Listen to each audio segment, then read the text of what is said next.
नमस्कार दोस्तों। आज आपके सामने मैं जो ज्ञान लेके आया हूं, आप उसको बड़े ध्यान से और सहज होकर समझना कि आखिर मैं कहना क्या चाहता हूं। बहुत आसान होगा समझना, लेकिन अगर आप पूरा विवेक लगाएंगे तो, वरना बहुत ज़्यादा चांस हैं कि आप कंफ्यूज हो जाओगे कि मैं कहना क्या चाह रहा हूं। है बहुत इजी, समझना बहुत आसान है, लेकिन जो पुराने अज्ञान की जो परतें चढ़ी हुई हैं उनको उतारने में थोड़ा सा मुश्किल होगा आपको। लेकिन अगर आप पूरा विवेक लगाओगे, पूर्ण विवेक के द्वारा समझोगे, तो बात जरा सी होगी, उसको बड़े आराम से समझ सकते हो आप। तो दोस्तों, आज जो आपको ज्ञान मैं बताने आया हूं वो है गीता का ज्ञान। क्योंकि देखो, कई भगत लोग, अब मेरे भाई मुझे मेल करते हैं, मैसेज करते हैं कि गीता में इतने श्लोक में ये लिखा है, गीता में उतने श्लोक में ये लिखा है, इस मंत्र का जाप कर लो, उसका जाप कर लो, ओम तत्सत कर लो। दोस्तों, बहुत कुछ लिखा होता है हर ग्रंथ में, लेकिन आपने दूध और पानी का निबेड़ा करना होता है। हर चीज हर ग्रंथ में भी सही नहीं लिखी होती है। कहने का मतलब वो होती है, लेकिन अलग अलग विद्यार्थियों के लिए अलग अलग ज्ञान होता है। दोस्तों, इसको थोड़ा सा विवेक लगाओगे तो सब समझ में आ जाएगा। ऐसा नहीं है कि नहीं समझ में आएगा। जैसे आपको मैंने बताया कि पवित्र ज्ञान और मूल ज्ञान दोनों अलग अलग ज्ञान हैं।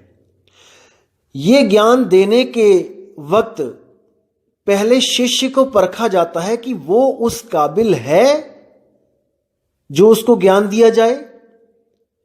अगर शिष्य विवेकी नहीं है तो दोस्तों उसको मूल ज्ञान नहीं समझ में आएगा। आप बता भी दोगे तब भी उसके सिर के ऊपर से जाएंगी बातें, और उसका विश्वास पक्का नहीं हो पाएगा, क्योंकि वो अपने अंदर से उस विवेक को पैदा नहीं कर पा रहा है, जिसके कारण उसको विश्वास होगा, पूर्ण विश्वास होगा। और बिना पूर्ण विश्वास के वो चीज प्रकट हो ही नहीं सकती। इसीलिए साहिब ने कहा है कि मोको कहां ढूंढे रे बंदे, मैं तो तेरे पास में, खोजी होए तुरंत मिल जाऊं एक पल की तलाश में। कहे कबीर सुनो भाई साधो, मैं तो हूं विश्वास में। अब ये जो विश्वास है दोस्तों, ये आपको कोई दे नहीं सकता कि आपने झोली फैलाई कि गुरुजी मुझे विश्वास दे दो और गुरुजी उसमें विश्वास डाल दे। नहीं दोस्तों, ये विश्वास अंदर से पैदा होता है, अंदर से।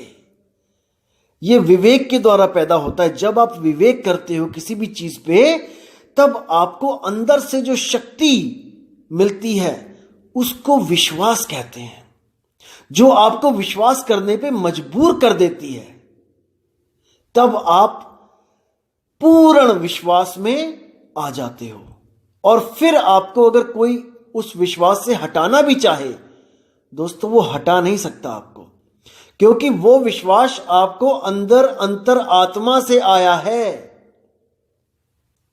वो आपको किसी ने दिया नहीं है, वो आपका विश्वास अंदर से पैदा हुआ है। तो जिन भाइयों का विश्वास इस चीज में लग चुका है कि गीता के इस अध्याय के इस श्लोक में लिखा है कि मेरा एक ओम मंत्र है और उसकी साधना करने से मैं ऐसे सुख देता हूं, ऐसे हो जाता है, वैसे हो जाता है, या जो ओम तत्सत मंत्र है गीता के इतने अध्याय के इतने श्लोक में, उसको करने का आदेश हुआ है परमात्मा का। नहीं मेरे भाई, नहीं। परमात्मा को जो आदेश हुआ है वो इतना पीछे नहीं है कि 13वें 14वें 15वें अध्याय में होगा। परमात्मा का आदेश बिल्कुल पहले आ चुका है। पहले अध्याय में आप देखेंगे तो उसमें धृतराष्ट्र को सारा कुछ बताया जा रहा है कि कैसे कैसे युद्ध हो रहा है, कौन कौन सामने खड़ा है, आमने सामने खड़ा है, और अर्जुन ने तीर कमान नीचे रख दिया है, कह रहा है मैं नहीं लड़ूंगा। दोस्तों ध्यान देना, पहले अध्याय में ये नॉर्मल बातें हुई और अध्याय कंप्लीट हो गया। अब इसके बाद जो दूसरा अध्याय आता है, उसमें कृष्ण ने अर्जुन को पूरा ज्ञान, जो स्पष्ट ज्ञान है, जो मूल ज्ञान है, वो देने के लिए पूरा जोर लगा दिया, पूरा जोर लगाया उसने। और ये ज्ञान केवल परमात्मा के द्वारा बोला गया है। ये परमात्मा की दया हुई है तो कृष्ण जी के मुंह से ये ज्ञान निकला है, और बिल्कुल शुरू में निकला है। ये बाद में नहीं निकला, ये बिल्कुल शुरू में निकला है।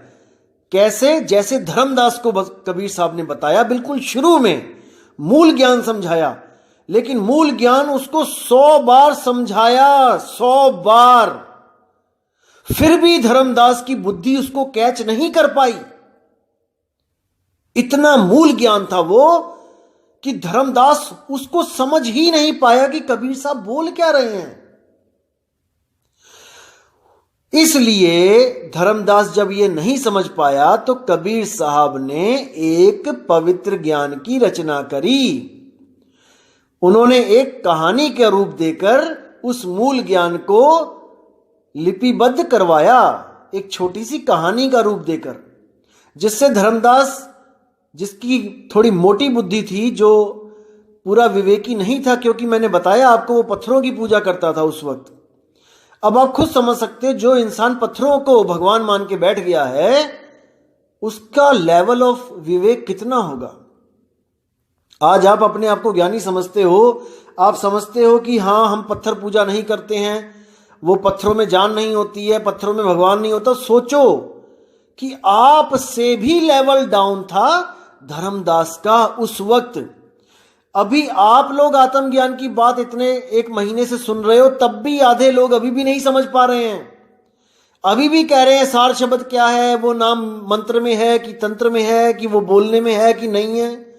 सोचो, 1 महीना हो गया मुझे बताते हुए आपको, अभी भी कुछ भाइयों का लेवल नहीं ऊपर उठ पा रहा है। और जबकि वो लोग इतना जानते हैं कि पत्थरों की पूजा नहीं करनी है, इतना लेवल तो उनका विवेक बुद्धि है, लेकिन इससे ऊपर नहीं उठ पा रहा है। तो सोचो, विवेक जो धर्मदास जी के पास था वो कितना लेवल डाउन का था। उनको मूल ज्ञान कहां से समझ में आ जाएगा जब आपके नहीं दिमाग में जा रहा है वो, जबकि आप कबीरपंथी भी हो, तब भी आप नहीं समझ पा रहे हो। आपने गीता भी पढ़ी है, तब भी आप उस आत्मा के गुण को नहीं समझ पा रहे हो, आत्मज्ञान को नहीं समझ पा रहे हो। तो धर्मदास कैसे समझता, अर्जुन कैसे समझता। तो अर्जुन को भी बिल्कुल शुरू में सबसे पहले मूल ज्ञान दिया गया कि अर्जुन, आत्मा के बारे में सुन कि आत्मा कैसी होती है, क्या होती है। आप अध्याय 2 उठाइए और आप कहीं से भी स्टार्ट कर दीजिए। देखिए, अध्याय 2 जो है उसका नाम क्या बताया गया है, नाम क्या लिखा है उसका, गीता का सार। सार, सार मतलब निचोड़, सत्य। यानी पूरी गीता में से केवल अध्याय 2 का अध्ययन कर लोगे तो आपको गीता का सार पता लग जाएगा कि गीता का मूल ज्ञान क्या है। अब मैं आपको समझाता हूं कि गीता के अध्याय 2 में क्या लिखा है।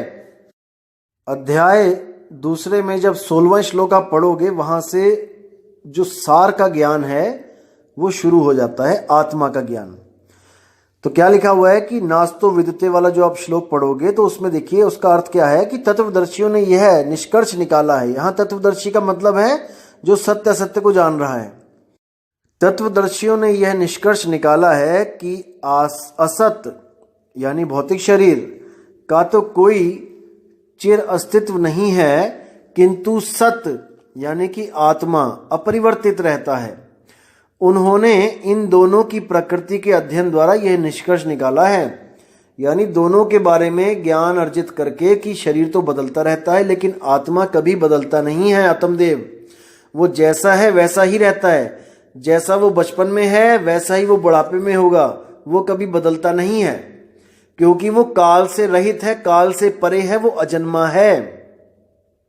अब यही आत्मदेव क्या है, ये सारे शरीर में व्याप्त है, मतलब उसकी जो चेतन सत्ता है, चेतना है, उसकी पूरे शरीर में व्याप्त है। उसे ही तुम अविनाशी समझो। उस अव्यय आत्मा को नष्ट करने में कोई भी समर्थ नहीं है। उस आत्मा को कोई नहीं मार सकता। अर्जुन, तू मोह को त्याग और युद्ध कर। अब आप जब 19वां श्लोक पढ़ोगे तो देखो कितना स्पष्ट है। जो इस जीवात्मा को मारने वाला समझता है तथा जो इसे मरा हुआ समझता है वे दोनों ही अज्ञानी हैं, क्योंकि आत्मा ना तो मारता है ना मारा जाता है। यानी कि आत्मा अकर्ता है, वो कभी कोई कर्म नहीं करता। जितने भी कर्म हो रहे हैं ये सब प्रकृति के द्वारा हो रहे हैं, 3 गुणों के द्वारा हो रहे हैं। आत्मा से केवल शक्ति ली जा रही है। मन और तन दोनों का जो है कर्ता धर्ता आत्मा बना हुआ है, आत्मदेव बना हुआ है, और मन और तन दोनों ही आत्मा से शक्ति लेके अपना काम कर रहे हैं। तो आगे 20वें श्लोक में क्या लिखा है कि आत्मा के लिए किसी भी काल में ना तो जन्म है ना मृत्यु है। वह ना तो कभी जन्मा है, ना जन्म लेता है और ना जन्म लेगा। वह अजन्मा है, नित्य है, शाश्वत है, पुरातन है। शरीर के मारे जाने पर भी वह मारा नहीं जाता। यह है आत्मा के गुण। ये सार बताया जा रहा है अर्जुन को, लेकिन अर्जुन इन बातों को नहीं समझ पा रहा है, क्योंकि उसका विवेक इतना नहीं है। वो एक आम जीव है, आम एक राजा है।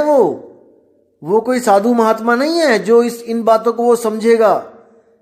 आपने हमने 20-20 साल लगा दिए हैं संत मत में, इसलिए आज हम आत्मा को समझने की कोशिश कर रहे हैं।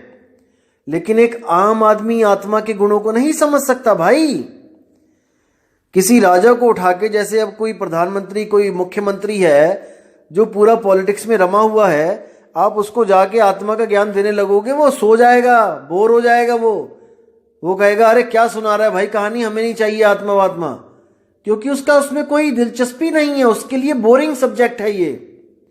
इसीलिए कृष्ण जी ने कहा था कि कुछ लोग आत्मा के बारे में सुनते हैं, कुछ लोग आत्मा के बारे में पढ़ते हैं, कुछ लोग आत्मा के बारे में जानने की कोशिश करते हैं, लेकिन फिर भी वो लोग आत्मा को समझ नहीं पाते। समझो इस बातों को। तो अर्जुन भी उनमें से एक है जो आत्मा को जान ही नहीं पाया, वरना अध्याय यहीं पे खत्म हो जाते, आगे बढ़ने की जरूरत ही नहीं थी। अगर वो इस चीज को समझ जाता कि आत्मा अजन्मा है, आत्मा किसी को मार नहीं सकता, आत्मा को कोई मार नहीं सकता, उसी वक्त धनुष उठा के लड़ने लग जाता, आगे के अध्याय खत्म हो जाते, कुछ होता ही नहीं आगे। अगर इतने में समझ जाता, आगे जाके ओमकार भी नहीं बताना पड़ता अर्जुन को कि ओम का जाप कर, और ना ही ओम तत्सत के बारे में बताना पड़ता। अगर अर्जुन यहीं पे समझ जाता उस आत्मा के बारे में, तो अगर धर्मदास जी भी उस समय समझ जाते आत्मा के ज्ञान को, तो अनुराग सागर और कबीर सागर भी ना बनता। लेकिन धर्मदास नहीं समझ पाया, इसलिए उनको इस ग्रंथ की रचना करनी पड़ी। धर्मदास को समझाने के लिए बताना पड़ा ऐसे ऐसे ऐसे। लेकिन धर्मदास पूरा का पूरा साहिब पे निर्भर था, उसने सरेंडर कर दिया था, इसलिए साहिब ने उसको शब्द बख्श दिया, उसको निज रूप बख्श दिया। लेकिन सृष्टि रचना धर्मदास 100 बार बताने पे भी नहीं समझ पाया था, 100 बार में भी नहीं समझ पाया था। तो ये स्वयंभू आत्मज्ञानी खुद से क्या समझेंगे? नहीं समझ सकता कोई। इसका भेद केवल उसके पास है जो परम विवेकी है, जिस पर स्वयं सतगुरु कबीर साहब की दया है। केवल वो जान सकता है इस भेद को, अन्यथा किसी की इतनी सामर्थ्यता नहीं है जो सृष्टि रचना का सही सही आपको भेद बता दे। कोई नहीं बता सकता। गुरु ग्रंथ साहब में आता है, पिता का जन्म क्या जाने पूत। अरे पुत्र क्या जानेगा कि पिता कैसे पैदा हुआ, कहां पैदा हुआ, कब पैदा हुआ? नहीं जान सकता। ये तो पिता ही आके बता दे अपने पुत्र को कि मैं यहां पैदा हुआ था और ये दिन था और ये साल था, तो भले पुत्र को पता लग जाए कि पिता कब पैदा हुआ, अदरवाइज कभी नहीं जान सकता। अब 22वें श्लोक में जो लिखा है कि जिस प्रकार मनुष्य पुराने वस्त्रों को त्याग कर नए वस्त्र धारण करता है, उसी प्रकार आत्मदेव पुराने तथा व्यर्थ के शरीरों का त्याग करके नए नए शरीर धारण करता है। अब इसमें आपने क्या समझना है कि आत्मदेव और शरीर, यहां पे 2 हस्तियां हैं, दो हस्ती हैं, एक आत्मदेव है और एक शरीर है। अब इन दोनों में आपने ये पता करना है कि किसका स्वरूप कैसा है। आत्मदेव शब्द रूप है और शरीर चरम रूप है। चरम यानी चमड़ी, इसको समझना है। यानी आत्मदेव जो है वो शब्द रूप है और जो शरीर है वो देह रूप चमड़ी रूप है। तो साहिब भी बोलते हैं कि चाम के महल में बोलता राम है और तू राम और चाम को चीन भाई। कि चमड़ी में, चमड़ी के शरीर में जो बोलता राम है उसको पकड़ो, उसको समझो। अगर उसको समझ लिया भाई तो इन शरीरों से न्यारे हो जाओगे। अब ये तो हो गया एक आत्मा और एक शरीर, जो भौतिक शरीर आपको दिख रहा है। अब इस भौतिक शरीर के अंदर भी कई शरीर हैं। दुविधा यहां पे है। तो लोग क्या समझते हैं, गलत फहमी में रहते हैं कि इस शरीर के अंदर से जो सूक्ष्म शरीर निकल रहा है शायद वो हमारी आत्मा है। दोस्तों प्रॉब्लम यहां पे है, हम लोग सूक्ष्म शरीरों को ही आत्मा समझ लेते हैं, जबकि सूक्ष्म के साथ शरीर लग रहा है। अब जब शरीर लग रहा है तो वो आत्मा कैसे हो सकती है? नहीं हो सकती। वो भी एक शरीर है। शरीरों के अंदर शरीर, शरीरों के अंदर शरीर, शरीरों के अंदर शरीर है। यही काल जाल है। और इस काल जाल में घुसने के लिए जो रास्ता बना है वो है हमारी त्रिकुटी। अगर आपको इस स्थूल शरीर से सूक्ष्म शरीर में जाना है तो दोस्तों एक गुप्त रास्ता है, वो है इंगला पिंगला सुषमणा का रास्ता। जो भी गुरु आपको इंगला पिंगला सुषमणा के अंदर ले जाएगा, दोस्तों समझ जाना कि उसने आपको गलत रास्ते पे डाल दिया है। अब आपको बचाने वाला कोई नहीं है। आप अपने आप स्थूल शरीर से सूक्ष्म शरीरों में चले जाओगे, जाते ही जाओगे, जाते ही जाओगे। ये अनंत काल का सफर है दोस्तों, ये कभी खत्म नहीं होगा। जैसे भूल भुलैया में सफर कभी खत्म नहीं होता। एक पॉइंट जाता है, थोड़ी देर बाद वही पॉइंट घूम के आ जाता है, फिर इधर से घूम के आते हो, फिर वही पहुंच जाते हो। दोस्तों इसी तरह ये जो काल का जाल है ये त्रिकुटी से ही शुरू होता है। जो भी त्रिकुटी में चला गया वो जिंदगी भर नहीं निकल सकता। इसलिए कबीर साहब ने सीधे इसका काम ही खत्म कर दिया, सहज साधना बता के। आंख न मूंदो, कान न रूंदो, तनिक कष्ट मत धारो। साहिब कहते हैं कि आंख बंद करने की जरूरत नहीं है, त्रिकुटी में जाने की जरूरत नहीं है, बिल्कुल नहीं है। केवल उन लोगों के लिए जो आत्मज्ञान को समझ गए हैं, जो आत्मज्ञान को प्राप्त करना चाहते हैं, उनके लिए। और जो लोग आत्मज्ञान को समझ ही नहीं पा रहे हैं, घड़ा पक ही नहीं रहा है, घड़ा कच्चा है, उसमें पानी नहीं डाला जाता।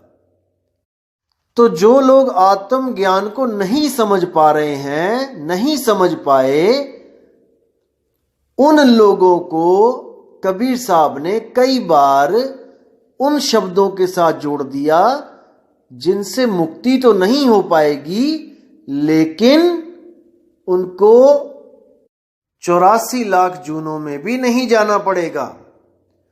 उनको भी कुछ ना कुछ भक्ति करने के लिए कबीर साहब ने प्रोत्साहित किया और उनको खोटे कर्मों से बचाने के लिए, ताकि आगे उनको दोबारा मनुष्य देह मिले, उनकी जो नीचे के लेवल की भक्तियां थीं उनसे जोड़ा। लेकिन फिर भी वो बोलते रहे, जोड़ने के बावजूद बोलते रहे कि भाई वो शब्द अकह है, नी अक्षर है, नी शब्द है।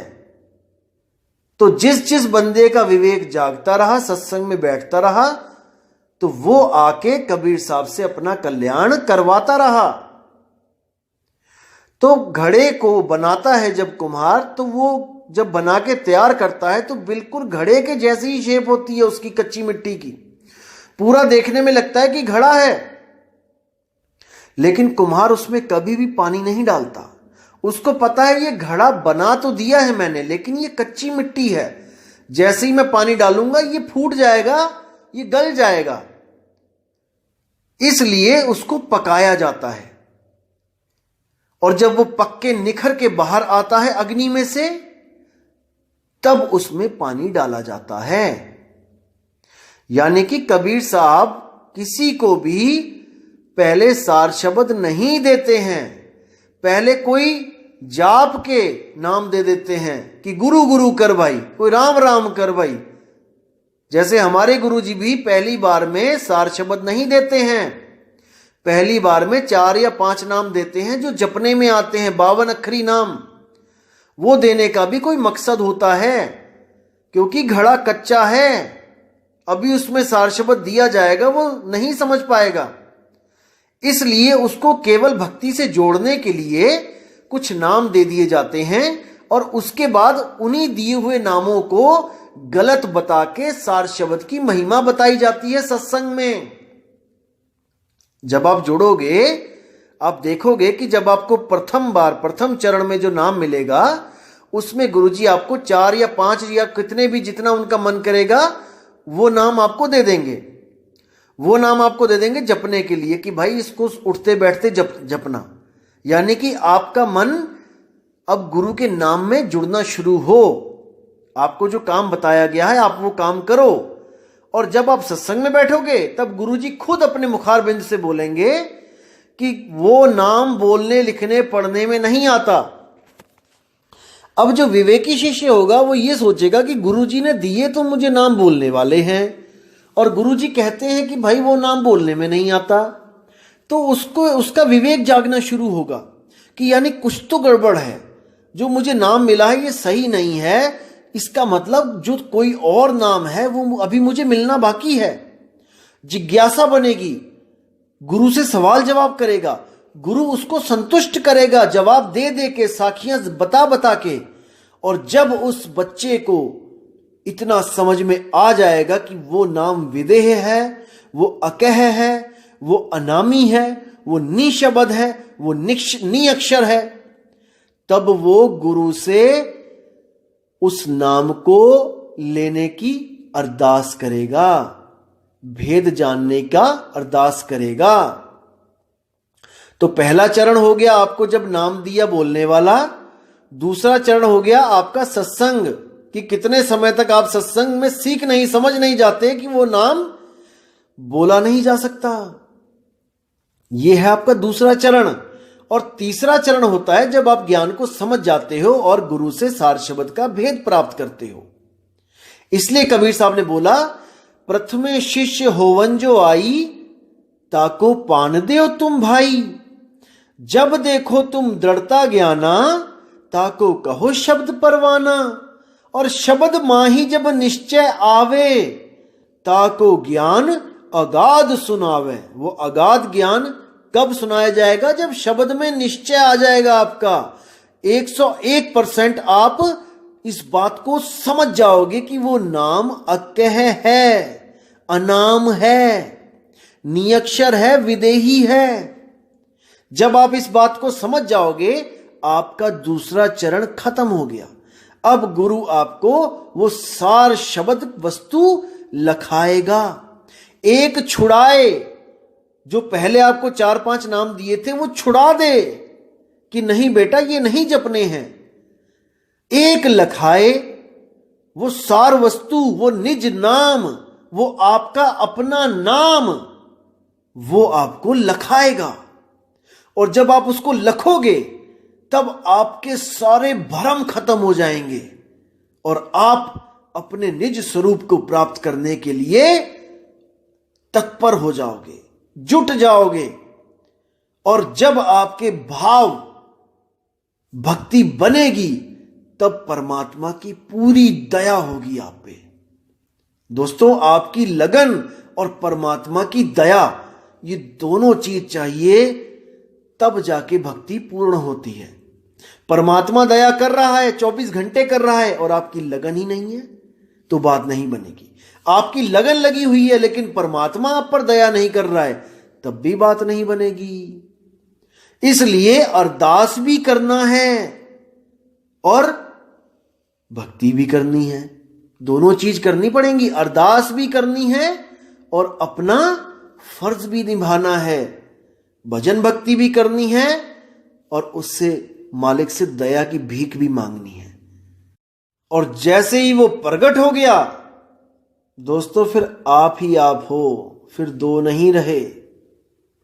तू करता तू भया, मुझ में रहा ना हूं, और आपा परखा मिट गया। जब मैंने आपको यानी अपने आप को परखा, आपा परखा मिट गया। क्या मिट गया? सब भरम मिट गया। जित देखूं तित तू, यानी अब मुझे घट घट में मेरा साइयां नजर आने लगा। घट घट मेरा साइयां, सुनी सेज न कोय, और बलहारी व घट की, जिस घट प्रगट होए। हे मेरे परमात्मा, ऐसा कोई घट नहीं है जहां पे आप विराजमान नहीं हो। कक्का केवल नाम है, बब्बा ब्रह्म शरीर, और रारा सब में रम रहा, वाको नाम कबीर। वो है कबीर। जब आप अपनी 10 इंद्रियां और इस मन माया को कंट्रोल कर लोगे, तब आप स्वयं कबीर हो जाओगे। कबीर कबीर क्या करे तू, खोज आपन शरीर, और 10 इंद्रियां बस में कर तू आप ही आप कबीर। कबीर साहब कहते हैं कि तुझ में मुझ में भेद नहीं है, ये केवल मन और माया का भेद है। जिस दिन तूने अपने स्वरूप को लख लिया, उस दिन तुझ में मुझ में कोई फर्क नहीं है। बस देह का फर्क होगा कि तू देह में है और मैं देह से न्यारा हूं। जिस दिन देह छूट गई, तू और मैं एक ही समझना, अब दो नहीं रहे। तो इन बातों को समझना है दोस्तों, इस ज्ञान को समझना है। ये कबीर साहब का मूल ज्ञान है। ये बहुत बहुत कम लोगों की बुद्धि में जाता है, बहुत कम लोग इसको समझ पाते हैं, इसलिए बिरला बोला गया है इसको, बिरला। अरे लाखन में कोई समझ ना पई है, कोटि मध्य जानेंगे, कहे कबीर सुनो बैसादो, हमें बिरले हंस पहचानेंगे। कहते हैं 1 लाख लोगों को अगर आप सत्संग करोगे, उनमें तो कोई समझ ही नहीं पाएगा, लाखन में कोई समझ ना पई है। कोट मध्य जानेंगे, करोड़ लोगों को सत्संग करोगे, उनमें से कुछ विवेकी लोगों को समझ में आएगा ये आत्मज्ञान। और कहे कबीर सुनो बैसादो, मुझे बिरले हंस पहचानेंगे। यानी कि मुझे जो ज्ञान दाता है, जगत गुरु है, सारे ब्रह्मांडों में जो एक ही है, जो सबका गुरु है, उसको कोई बिरला पहचानेगा। नहीं तो सब के सब ब्रह्म को ही सत्य मानेंगे, ब्रह्म में ही ध्यान लगाएंगे और ब्रह्म की ही स्तुति करके ब्रह्म ज्ञान को प्राप्त हो जाएंगे। पार ब्रह्म ज्ञान तक कोई नहीं पहुंच सकता जब तक स्वयं पार ब्रह्म परमेश्वर आकर अपना भेद ना बता दे। स्वयं आकर हमें हमारा आत्मज्ञान ना दे दे। जब तक कोई नहीं जा सकता, उस पार ब्रह्म अवस्था को प्राप्त नहीं कर सकता। सब ब्रह्म अवस्था में आके ही एको ब्रह्मास्मि कहकर शांत हो जाते हैं। उससे आगे रास्ता नहीं मिलेगा। त्रिकुटी में जो भी गया है वो धुर नहीं पहुंच पाया, नहीं पहुंच पाया। त्रिकुटी के अंदर 5 ब्रह्म हैं, अवस्थाएं हैं, 5 ब्रह्म अवस्थाएं हैं। मैं अगली बार ये शब्द खोलूंगा, संतों सब शब्दे शब्द बखाना, शब्द फांस फंसे सब कोई शब्द नहीं पहचाना। इसमें 5 शब्दों का वर्णन है और वही 5 ब्रह्म अवस्थाएं हैं। मैं उनको अच्छी तरह खोलूंगा आपको, ताकि आपको कर नैनो दीदार महल में प्यारा है उस शब्द को समझने के लिए एक पौड़ी मिल जाए।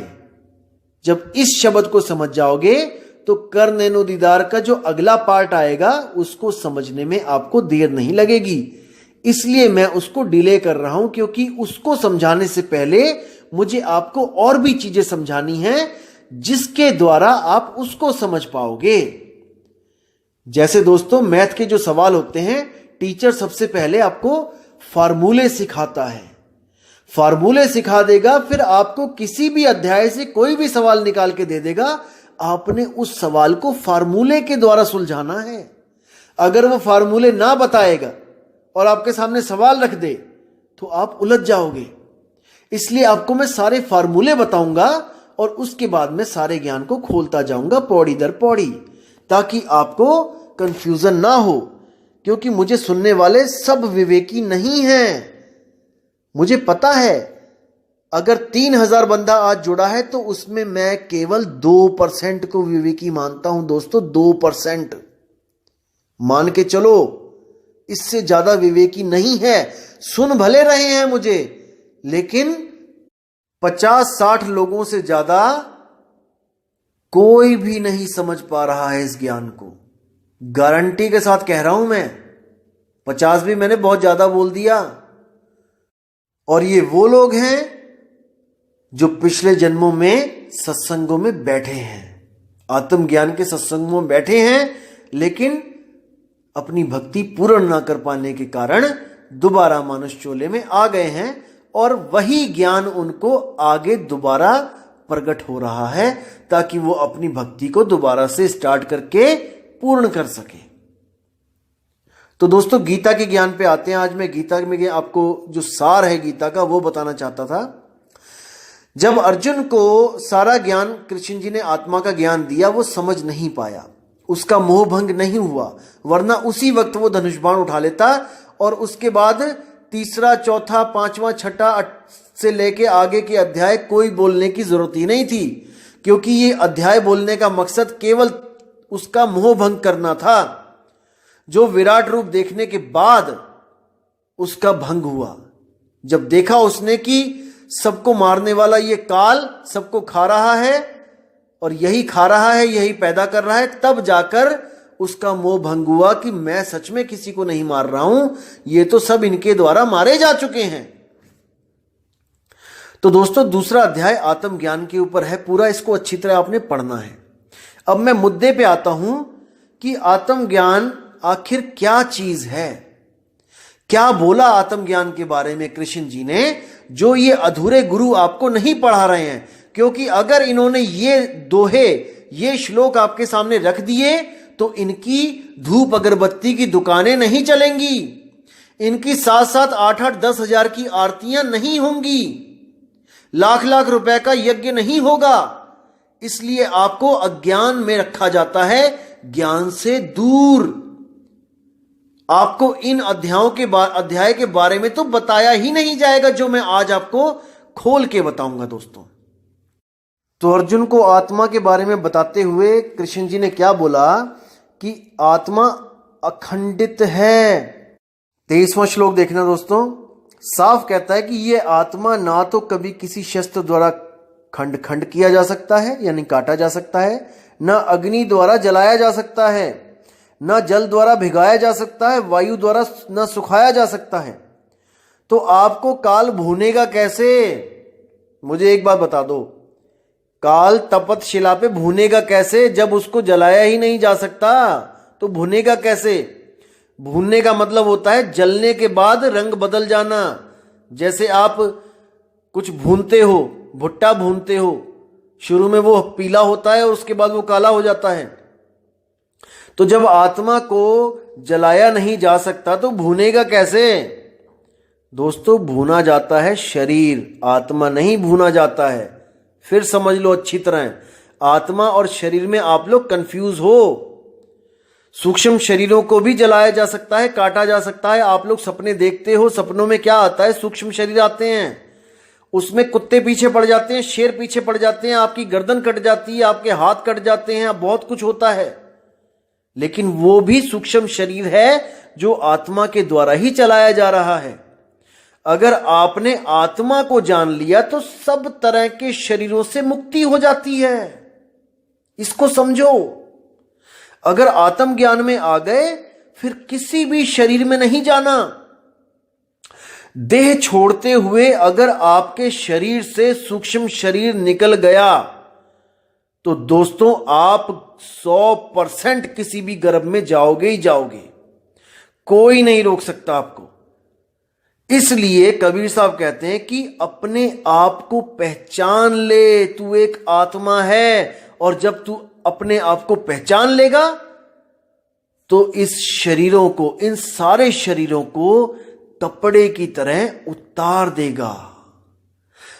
शरीरों में से कुछ नहीं निकलेगा, कुछ निकालना ही नहीं है।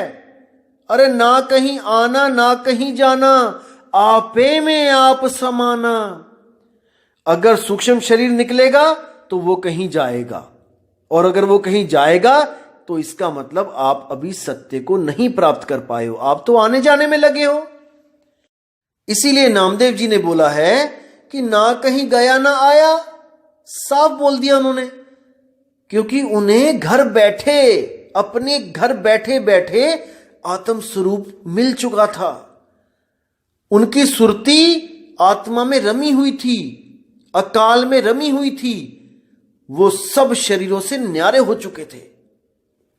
तो इसी में जब अर्जुन को बताया गया कि आत्मा अखंडित है, अघुलनशील है, उसको ना तो कोई जला सकता है ना कोई उसको सुखा सकता है, बहुत कुछ बताया, लेकिन अर्जुन का मोह भंग नहीं हुआ। अब उसको लानतें भी दी गई कि तू अगर ऐसे नहीं लड़ेगा तो लोग कहेंगे कि ये तो कायर है, ये डर गया, ये बेकार है, ये कलंक है राजपूतों पे, क्षत्रियों पे, बहुत कुछ बोला। दोस्तों फिर भी उसका मोह भंग नहीं हुआ, फिर भी वो लगा रहा मेरे दादा है, मेरा चाचा है, मेरा मामा है। तब दोस्तों दूसरा अध्याय खत्म हो गया, यानी कि अब अर्जुन को सार नहीं समझ में आया, चैप्टर क्लोज। अब उन्होंने आगे भक्ति के बारे में बताया कि अगर आत्मा की भक्ति की जाए तो क्या होता है। और जो ज्ञान में पुरुष रहते हैं, ज्ञान अर्जित करने के लिए जो तत्पर रहते हैं, वो दो तरह के पुरुष होते हैं। तीसरे अध्याय का तीसरा श्लोक जब आप पढ़ोगे उसमें साफ लिखा है कि हे अर्जुन, मैं पहले ही बता चुका हूं कि आत्म साक्षात्कार का प्रयत्न करने वाले दो प्रकार के पुरुष होते हैं। कुछ इसे ज्ञान योग द्वारा समझने का प्रयत्न करते हैं तो कुछ भक्तिमय सेवा के द्वारा। अब इन दोनों के सार को समझना है दोस्तों, क्या होते हैं ये दोनों प्रकार के जो भगत होते हैं। एक समझते हैं ज्ञान योग से, जो ज्ञानी पुरुष हैं, जो विवेकी लोग हैं, वो तो सीधे सत्य को पकड़ लेते हैं। वो तो इतने विवेकी होते हैं कि आत्मा के ज्ञान को एकदम जच जाता है उनके मन को, और वो आत्म ज्ञान में रम जाते हैं। और जो दूसरे होते हैं वो होते हैं अविवेकी, जिनकी बुद्धि बालक के समान होती है। दोस्तों भक्ति तो उनसे भी करवानी है ना, अगर भक्ति नहीं करेंगे तो वो 84 में चले जाएंगे। इसलिए उनको सार भक्ति नहीं बताई जाती है, उनको कोई छोटी मोटी भक्तियों में लगा दिया जाता है ताकि इनका मन वहां पे लगा रहे। जैसे जब लड़की छोटी होती है तो गुड्डे गुड़ियों में ही वो खुश रहती है, उनकी ही शादियां करती रहती है, बहुत खुश हो जाती है। और जब वो बड़ी लड़की, जब उसकी शादी होती है और सच में उसके जिंदगी में कोई लड़का आ जाता है तो उसको कोई गुड्डे गुड़ियां दे खेलने को तो वो नहीं खेलेगी। अब उसके सपनों का राजकुमार उसको स्वयं मिल चुका है, अब वो गुड्डे गुड़िया में क्या खुशी ढूंढेगी। इसी तरह लेवल का फर्क होता है बुद्धि का। कुछ लोग ज्ञानी होते हैं जिनको केवल सार से मतलब होता है, और कुछ अज्ञानी होते हैं जो कुछ भी पकड़ाने पे कुछ भी पकड़ लेते हैं। कोई भी भक्ति दी जाए उसी में खुश हो जाते हैं, कोई पत्थर पुजवा दे तो उसी को भगवान मान लेते हैं। देख लो दुनिया कितनी कितनी पत्थरों को पूजने वाली पड़ी है, वो भी तो भक्ति कर रहे हैं ना, क्योंकि उनके गुरु ने उनको वो पकड़ा दिया है, पत्थर पकड़ा दिया है, तो वो पत्थरों को भगवान मान रहे हैं। सोचो, अगर आपको कोई कहे कि पत्थर की पूजा कर लो, आप कबीरपंथी हैं, इसमें 80 से 90% कबीरपंथी सुनते हैं मुझे, अगर मैं उन लोग को बोलूं कि भाई पाथर पूज लो, तो आप नहीं पूजोगे। क्यों? दुनिया तो पूज रही है, क्योंकि आपका विवेक का लेवल बढ़ चुका है। मेरे भाइयों, इस बात को समझो। बच्चा जब स्कूल में एडमिशन लेता है तो सारी उम्र पहली क्लास में थोड़ी नहीं रहता है, वो आगे से आगे बढ़ता रहता है, विवेक बढ़ता रहता है, क्लासें बढ़ती रहती हैं। तो पहले 2 अध्यायों में गीता के, दूसरा और तीसरा, इसी में सार है। अगर ये दोनों समझ लिए दोस्तों, आगे बढ़ने की जरूरत ही नहीं है, आगे का लेक्चर सुनने की जरूरत ही नहीं है। आगे का लेक्चर उसके लिए बनाया गया है जो इन दोनों में भी सार को नहीं पकड़ पाए। जब अर्जुन दोनों अध्यायों में भी नहीं समझ पाया, तो अर्जुन को कहीं तो लगाना था ना। अर्जुन सबसे प्रिय था कृष्ण जी का, उसको 84 में थोड़ी नहीं ढकेलना था। इसलिए उसको आगे से आगे और लो लेवल का ज्ञान देते चले गए कि कुछ तो समझेगा ये। तो आगे जाके जब विराट रूप दिखाया, जब किसी ज्ञान को भी नहीं समझ पाया तो विराट रूप दिखाना पड़ा, विराट रूप दिखाया, तब जाके उसका मोह भंग हुआ। तो इसको समझो दोस्तों, अध्याय 3 में दोनों प्रकार के पुरुषों का जिक्र कर दिया गया है कि एक तो ज्ञानी पुरुष होते हैं, अज्ञानी पुरुष होते हैं। जो ज्ञानी पुरुष होते हैं वो क्या करते हैं, वो केवल और केवल आत्मा को जानते हैं, केवल आत्मा को। आप 3 अध्याय का 17वां श्लोक पढ़िए, क्या लिखा है। उससे पहले भी पढ़िए, 14, 15 भी पढ़िए, कि उसमें नियत कर्मों के बारे में है कि वेदों में नियमित कर्मों का विधान है और ये वेद साक्षात श्री भगवान से प्रकट हुए हैं, फलता सर्वव्यापी ब्रह्म यज्ञ कर्मों में सदा स्थित रहता है। ये 15वां श्लोक है कि वेदों के द्वारा नियमित कर्मों को करो, जैसे वेदों में लिखा है उसको भी करो, क्योंकि इसमें दोनों तरह के पुरुषों का जिक्र है। तो ये भी बताया जा रहा है साथ में, क्योंकि दोनों ज्ञान रखे जाएंगे इसी अध्याय में। तो लेकिन ये हो गया नियमित कर्म, जो वेदों के द्वारा यज्ञ करो, जप करो, मंत्र करो, माला फेरो, जो मर्जी करो वेदों के द्वारा। और एक है आत्मज्ञान, वो है 17वां श्लोक। उसमें क्या है कि किंतु जो व्यक्ति आत्मा में ही आनंद लेता है तथा जिसका जीवन आत्म साक्षात्कार युक्त है, और जो अपने में ही यानी कि आत्मा में ही